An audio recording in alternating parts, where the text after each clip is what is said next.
On revient sur cet écrasement d'un hydravion. C'est survenu au Labrador. C'est un avion d'Air Saguenay. Il y avait à bord 7 personnes, un pilote, 2 guides de pêche, 4 pêcheurs. On sait qu'il y a 3 personnes qui ont perdu la vie dans cet écrasement-là. Et pour en parler de ce type d'appareil, des circonstances, mais on n'a pas les détails, Dominique Daou, commandant de bord, mais aussi ancien pilote de brousse. C'est important dans ce cas-ci parce que les conditions dans lesquelles on se trouve là, n'ont rien à voir avec un atterrissage normal des appareils que vous menez actuellement.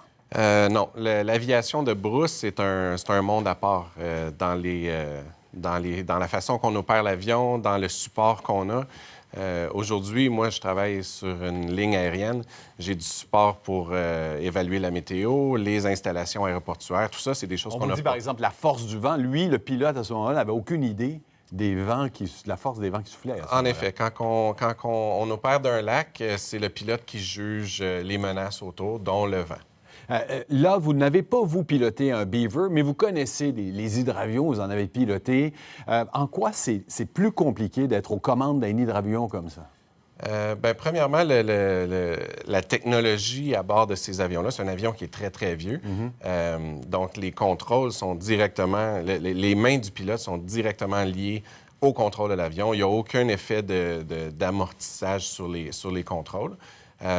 Puis, bon, chaque atterrissage, décollage a son lot de défis sur un lac, le vent, les vagues, les courants, etc. On nous dit, vous l'évoquiez, que le Beaver a de l'âge. C'est un avion qui a de l'âge, qui a été réparé, re-réparé. Est-ce qu'on peut toujours estimer qu'ils sont fiables? Est-ce que c'est pas un risque à chaque fois qu'on s'installe aux commandes? C'est un avion qui est extrêmement âgé. Mais c'est un peu comme une vieille Mustang ou une vieille Camaro où la mécanique est tellement simple, ça a fait ses preuves et il n'y a pas grand-chose là-dedans qui peut briser. L'handicap premier du Beaver, c'est qu'il y a seulement un moteur.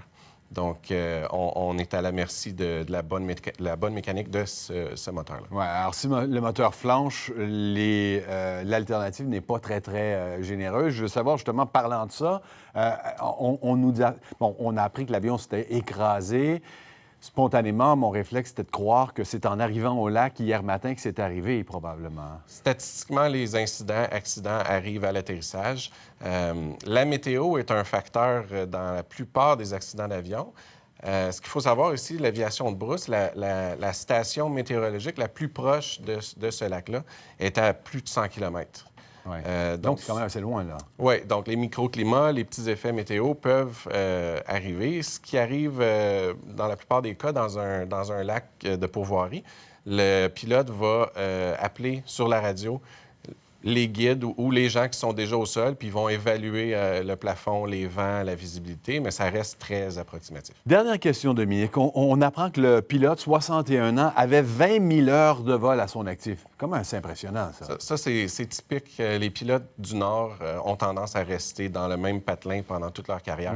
Ça fait des pilotes extrêmement expérimentés. C'est des artistes de l'air, ces gens-là. Et par extension, on peut craindre que c'est davantage les conditions météo, peut-être un problème mécanique qu'un problème de pilotage. Pour l'instant, les rapports météo semblent dire qu'il faisait beau. Une des choses qui peut se passer quand il fait trop beau en hydravion, l'effet du lac miroir peut être un gros défi pour le pilote, ou dans les derniers mètres avant de toucher, le lac, il n'y a pas de vague, pas de vent, donc il y a un effet de miroir où on perd tout effet de profondeur.